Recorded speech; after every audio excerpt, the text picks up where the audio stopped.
back on the Bossman show. New head coach at Army, Kevin Kuwik, the Black Knights out of the Patriot League, West Point. Coach, you outside in the beautiful campus there. I love the background. How are things up there in West Point today, man? Uh, hey, I tell every recruit it's always 80 and sunny every single day, 365 a year. I hear that, Coach. Man, ask you, man, having served in the Army yourself for 10 years there, being in Iraq, man. So tell me, how does it feel to be at lead this university and find young men who want to serve this country and serve it well and be pillars of the community and help this nation move forward, man? Well, JR, obviously, this is a crazy time for college athletics right now with transfer portal and NIL.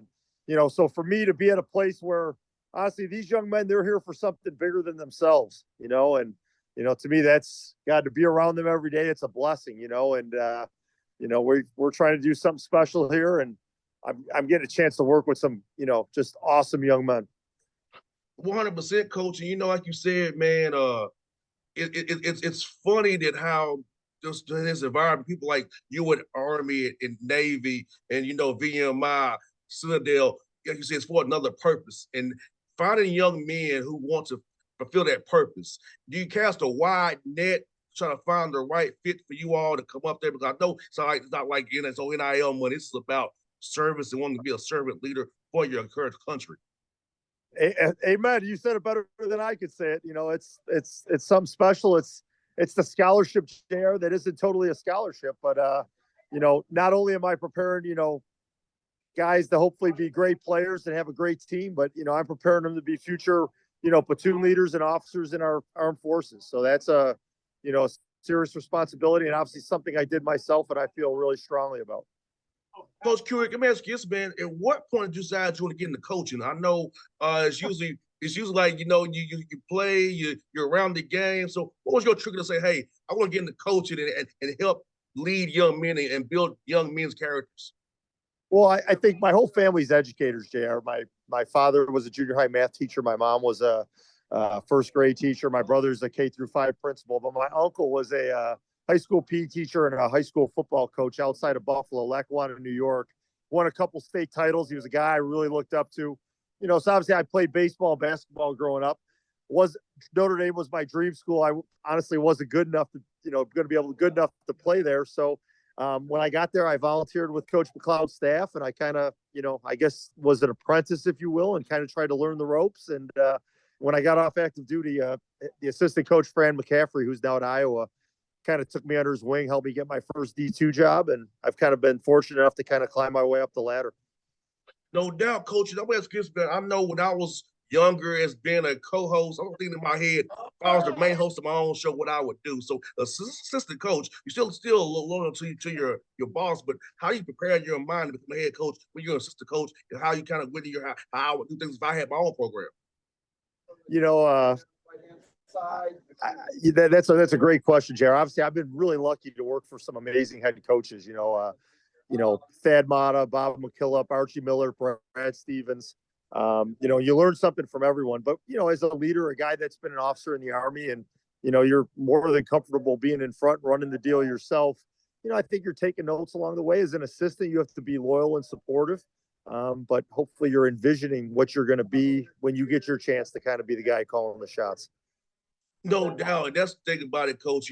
I always tell my interns here, I say, hey, you might not do it the same way I do it, but do take some notes and always kind of project ahead because it's about that long-term view. And being an Army, it's really a long-term view because all these guys not play in the NBA, play overseas, but they'll play for the country. So they have finding the right young man with that long-term view to recast that wide net. Coach, it's be really fun to talk to these young men and see whether they're the right fit for this program.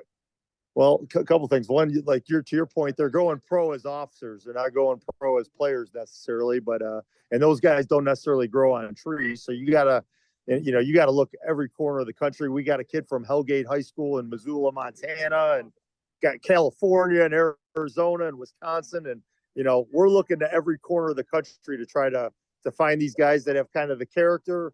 The leadership traits, and then obviously the talent, that we need to compete at this Division I level. So really excited. We got a great group of young men. I think we got some great stuff to work with, and looking forward to hopefully having a special year here this year. Now, how cool has it been to kind of team build, know these young men who you're now coaching? Because as you and I both know, you didn't choose those guys.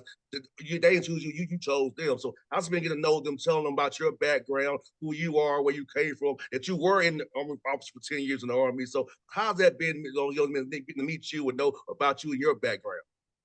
Well, I think it's awesome. I mean, just to be able to come at them from the basketball side of things, where obviously West Point is the premier leadership development institution in the whole world.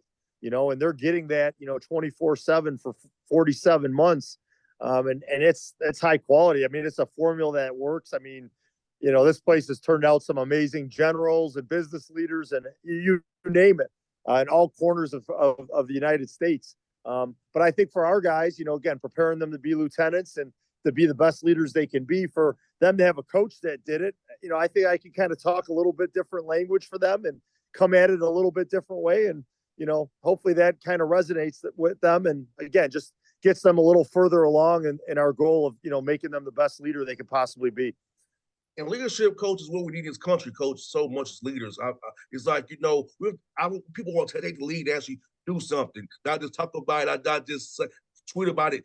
True leadership. And I feel like that's so important because I know my father taught me to be a leader, not a follower. So my father was always big on, hey, son, take the mantle yourself. You have an idea, you run with the ball. So being at West Point, that's like that all the time. So it's great to hear that those young men have a guy like you who's been in their shoes, who's this is what how coach did it. This is what I can be as well. I know. I appreciate it, JR. Obviously, I'll be honest. I mean, we're doing all that stuff, but we want basketball to be fun as heck, man. And we're trying to be the best players we can be the best team we can be. And, I want them to have the time of their life for these 4 years. I mean, obviously, this is a transfer landscape, and I want those guys to think that we can't get what we're getting from this coaching staff, the workouts, the practice, the style of play. It's the best, and I wouldn't want to do anything else.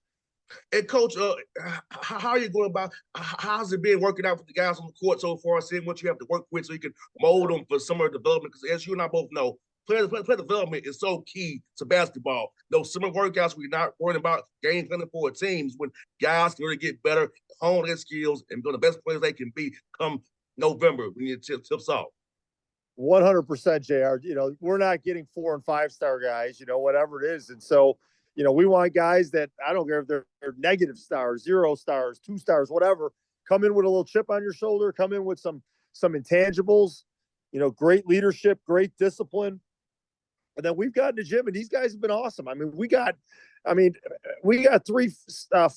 that are, 6'9", 6'10" monsters. And, we got Jalen Rutgers got a chance to be Patriot League Player of the Year. I mean, we got some talented guys. And then we got guys on a wing that, we had guys benching 365 yesterday, and we got some guys doing some stuff. So I've really been encouraged, by what I've seen on the court so far. And I mean, it's a long journey. We're not a finished product by any stretch, but I think we've had an awesome, April and May. These guys are about to run around in the woods for a month and a half here and do their military training. And then we're going to get back after it in July and August, and we'll be ready to hit the ground running. And coach, for you, Patriot League is a league that, it's not on the front burner a lot. But it's just some great coaches in that league. I know Matt Langle does a good job up there at Colgate. Army's always been there. My man down at La Jolla, Tavares, does a good job. What about the coaches in that league, the league itself? Because I feel like people don't see it enough. It's some great ball that your league, coach.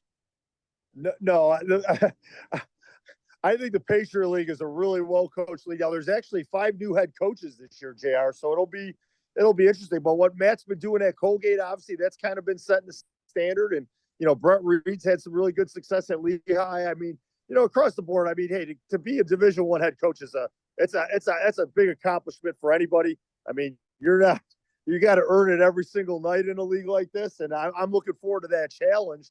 And I know our guys are too. And Coach, for us, another part of your job is hard is scheduling. How's that been for you? I know you try to find games, find people to play you. How's that been trying to schedule these games up there for your team, man?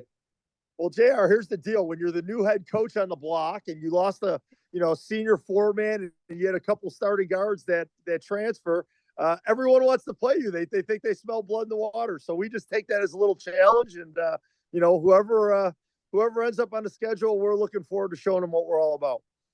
And coach, before you go, well, what's been your favorite spot to eat up there in Westport so far since you've been up there, man? My favorite spot to eat? Yeah, we're foodies Yeah. here, coach. We love food around here, man. Yeah, we're kind of up here in the sticks a little bit, JR. But I will say, being my wife's back in Indianapolis, so I'm kind of on my own, and I certainly have no cooking skills. So, the Thayer Hotel is kind of legendary. So I've had a couple hamburgers and a couple prime rib sandwiches in the last month, and I give it 2 thumbs up. I hear that, Coach. Well, Coach, thank you for your time today. It's fun to chat with you. Best of luck to you, the Army. I hope to see you real soon. Come down here for Lake Ford, the Peace Jam, trying to find some young men that fit your system. Take you out to lunch sometime. We're down here in Atlanta, Coach. I appreciate you, JR. Have a great day. Thanks, Coach. See ya.